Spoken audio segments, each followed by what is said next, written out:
পড়ার বিষয় পক্ষ থেকে বলছি, তোমরা যারা ক্লাস 11-এ পড়ছো অর্থাৎ ফার্স্ট সেমিস্টার পরীক্ষা জাস্ট দিচ্ছ বা শেষ হলো অনেকেরই, তাদের জন্য আমরা পড়ার বিষয় পক্ষ থেকে তোমাদের যে সেকেন্ড সেমিস্টার, তোমাদের যাদের রাষ্ট্রবিজ্ঞান আছে, তাদের জন্য আমরা ভালো বইয়ের নাম, অর্থাৎ প্রত্যেকটা বইই ভালো, তবে তার মধ্যে যে কটা ভালো লেগেছে আমার বা আমি বুঝতে পেরেছি আমার দীর্ঘ 23-24 বছর শিক্ষকতার অভিজ্ঞতার পরিপ্রেক্ষিতে সেই কিছু বইয়ের নাম বলবো এবং সিলেবাস এবং প্রশ্নের প্যাটার্ন নিয়ে আমরা আলোচনা করব। এবং সর্বশেষ যে তোমাদের একটা কোশ্চেন, কীরকম কোশ্চেন হবে বা হতে পারে, অর্থাৎ মডেল কোশ্চেন্সের যেটা বলে আর কি, সেটা আমরা একটা দেখাবো। এবং তোমরা জানো যে ফার্স্ট সেমিস্টারে তোমরা যে ওএমআর শিটে বা এমসিকিউ পদ্ধতিতে পরীক্ষা দিয়েছো, সেকেন্ড সেমিস্টার কিন্তু ওএমআর শিটে হবে না, লেখা পরীক্ষা হবে, ঠিক যেমন মাধ্যমিক পরীক্ষা দিয়েছিল, তবে সেক্ষেত্রে কোনো কিন্তু অবজেক্টিভ থাকবে না, অর্থাৎ এমসিকিউ বা এসএকিউ বলে কিছুই থাকবে না। আজকে আমরা এই চ্যানেলে বা এই ভিডিওতে তোমাদের জন্য রাষ্ট্রবিজ্ঞান যাদের আছে তাদের নিউ সিলেবাস এবং প্রশ্ন প্যাটার্ন নিয়ে আলোচনা করব। তা চলো শুরু করি। এই তোমাদের সেকেন্ড সেমিস্টার যে বই, তাতে ছায়া প্রকাশনী খুব ভালো বই করেছে, অর্থাৎ ছায়া প্রকাশনী বই তোমরা নিতে পারো, বা সাতরা, রায়মার্টিন। তবে আমার কাছে ছায়া প্রকাশনী বইটা বেশি ভালো লেগেছে। যাই হোক, তবে সাতরা বা রায়মার্টিন বইটাও কিন্তু খারাপ না। তা চলো আর কথা না বাড়ি আমরা কিন্তু এই সিলেবাসটা শুরু করি। Pol science class 11 second semester. দেখতে পাচ্ছ রাষ্ট্রবিজ্ঞান, মতবাদ এবং ধারণাসমূহ, এই বিষয়ে 4টে ইউনিট আছে বা অধ্যায় আছে। প্রথম যে ইউনিটটা সেটা হচ্ছে রাজনৈতিক তত্ত্বের মৌলিক ধারণাসমূহ, যে 2 নম্বরে একটি প্রশ্ন থাকবে এবং 6 নম্বরে একটি প্রশ্ন লিখতে হবে, টোটাল 8 নম্বর। 2 নম্বর ইউনিটটা দেখতে পাচ্ছ জাতীয় জাতীয়তাবাদ, এখানে 2 নম্বরের একটি প্রশ্ন লিখতে হবে এবং 4 নম্বরে একটি প্রশ্ন লিখতে হবে, অর্থাৎ 6 নম্বর আছে। অর্থাৎ এই চ্যাপ্টার থেকে আমরা কিন্তু 6 নম্বরের মতো কিছু করব না। ইউনিট 3তে আছে সরকারের বিভিন্ন রূপসমূহ, এখানে দেখতে পাচ্ছ 2 নম্বরে একটা এবং 6 নম্বরে একটা লিখতে হবে, টোটাল 8 নম্বর আছে। এবং ইউনিট 4-এ দেখতে পাচ্ছ সমসাময়িক ভারতের রাজনৈতিক চিন্তা, নির্বাচিত চিন্তাবিদগণ, এখানে 6 নম্বরেরই একটা কোশ্চেন আছে, তার টোটাল 6 নম্বর আছে। অর্থাৎ এই চ্যাপ্টার থেকে, অর্থাৎ ইউনিট 4 থেকে আমরা কিন্তু 6 নম্বরের মতোই যে প্রশ্নগুলো পড়ব সেরকম 6 নম্বরের মতোই পড়ব।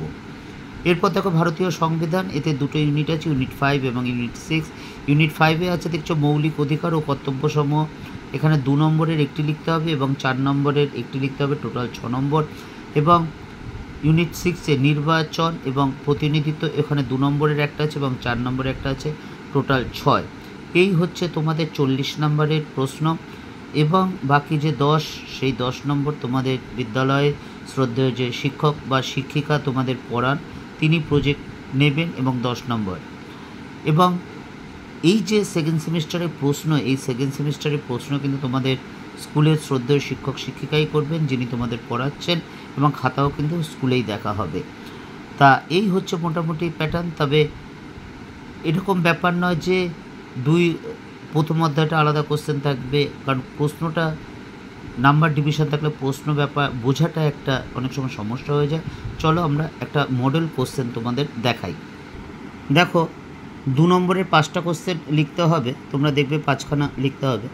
দেখো রুশোর মতে স্বাধীনতা কী, এবং ওর সাথে অথবাটা আছে সাম্যের 2টি বৈশিষ্ট্য লেখ। অর্থাৎ রুশো যে চ্যাপ্টারটার থেকে আছে সেই চ্যাপ্টার থেকেই কিন্তু এসছে, অর্থাৎ প্রথম চ্যাপ্টার। 2 নম্বরটা দেখো আদর্শ জাতীয়তাবাদ কাকে বলে, এটা লিখতেই হবে, এর কোনো সাবস্টিটিউট কিছু প্রশ্ন নেই। 3 নম্বরটা দেখো প্রত্যক্ষ গণতন্ত্র বলতে কী বোঝো, এই প্রত্যক্ষ গণতন্ত্র প্রশ্নটা 3য় ইউনিটে আছে, এবং এর সাথে যে অথবাটা সেটা সর্বাত্মকবাদের 2টি বৈশিষ্ট্য, এটাও কিন্তু 3য় অধ্যায়তে আছে। অর্থাৎ 3 নম্বরের প্রশ্নটা কিন্তু 3য় অধ্যায় থেকে, 4র্থ অধ্যায়টাও তাই, 5ম অধ্যায়টা দেখো, এর কোনো কিন্তু অপশন নেই। এবার দেখো 5 নম্বরের যে 4 নম্বরের যে কোশ্চেন, যে 3টে লিখতে হবে, এখানে 2 নম্বর বা 1 নম্বরের যে অথবা আছে, সেই অথবাগুলো কিন্তু ওই চ্যাপ্টার থেকেই এসছে, অন্য কোনো চ্যাপ্টার থেকে কিন্তু আসেনি। এবার দেখো যে 6 নম্বরের প্রশ্ন, সাম্য বলতে কী বোঝো, সাম্যের প্রকৃতি আলোচনা করো, এটা যে চ্যাপ্টারে এসেছে প্রথম চ্যাপ্টার, এটা অথবা যেটা আছে সেটা কিন্তু প্রথম চ্যাপ্টার থেকে। অর্থাৎ এখানে যে অথবা থাকবে যে প্রশ্নটার সাথে, অথবা সেই প্রশ্নেরই কিন্তু থাকবে। এই ছিল তোমাদের একটা মডেল কোশ্চেন সেট। কাজেই আশা করি তোমরা বুঝতে পেরেছ। আমরা পরের বিষয়ের পক্ষ থেকে তোমাদের জন্য হিস্ট্রি, পল সায়েন্স, ফিলোসফি এবং এডুকেশনের নোট এবং সাজেশন দিয়ে থাকি। এবং যে প্রশ্ন উত্তর অর্থাৎ সেকেন্ড সেমিস্টার বা ফার্স্ট সেমিস্টারে, কারণ প্রথম এবং তৃতীয় সেমিস্টার তোমাদের এমসিকিউ হয়, কাজে ওইগুলো আমরা কিন্তু ইন জেনারেল বোঝাই অধ্যায় ধরে, কারণ তোমাদের একটা কনসেপশন দরকার। আর দ্বিতীয় ও চতুর্থ অধ্যায় আমরা প্রশ্ন ধরে ধরে বোঝাই, কারণ আমরা মনে করি তুমি যদি প্রশ্নটা না বুঝতে পারো, বিষয়টা না বুঝতে পারো, তাহলে কিন্তু তোমার পক্ষে মুখস্থ করা অসুবিধা হয়ে যাবে, অর্থাৎ অসম্ভব হয়ে যাবে।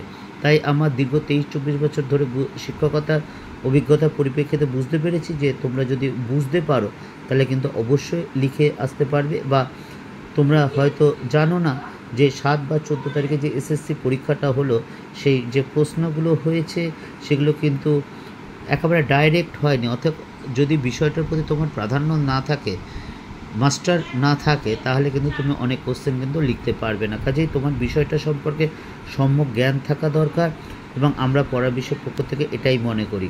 তোমরা জানো যে উচ্চ মাধ্যমিক শিক্ষা সংসদ থেকে যে নোটিফিকেশনগুলো দেয়, যেগুলো তোমাদের গুরুত্ব, সেগুলো আমরা দিয়ে থাকি। কাজে তোমাদের যদি মনে হয় দরকার আছে আমাদের পড়া বিষয় চ্যানেলটি, তাহলে অবশ্যই চ্যানেলটা লাইক করে, সাবস্ক্রাইব করে, বেল আইকন টিপে রেখো এবং আমাদের সাহায্য করো, সমর্থন করো। এবং কোনো ভুল ভ্রান্তি হলে গেলে অবশ্যই কিন্তু বলো, কারণ আমরা কিন্তু এগোতে চাই তোমাদের সমর্থনে। আমরা সাহায্যে, ভালোবাসায় আমরা বেশ কিছু পথ অতিক্রম করেছি, কিন্তু আমরা আরও পথ অতিক্রম করতে চাই, কারণ তোমাদের সর্বত রকম সাহায্য ছাড়া কিন্তু সেটা কখনোই সম্ভব নয়। পড়া বিষয়ের পক্ষ থেকে এতটুকুই। বিল গেটসের সেই কথাটা আমার বারবার মনে পড়ে তোমাদের সাথে কথা বলতে গেলে। আমরা ক্লাসেও বারবার কথাটা অনেকবার ইউজ করি। তিনি বলেছেন তিনি মেধাবীকে অনেক ব্যর্থ হতে দেখেছেন, কিন্তু কোনো পরিশ্রমীকে ব্যর্থ হতে দেখেনি। কাজে ভালো করে পড়াশোনা করো, সততার সাথে চেষ্টা করো, অবশ্যই সফলতা আসবে একদিন।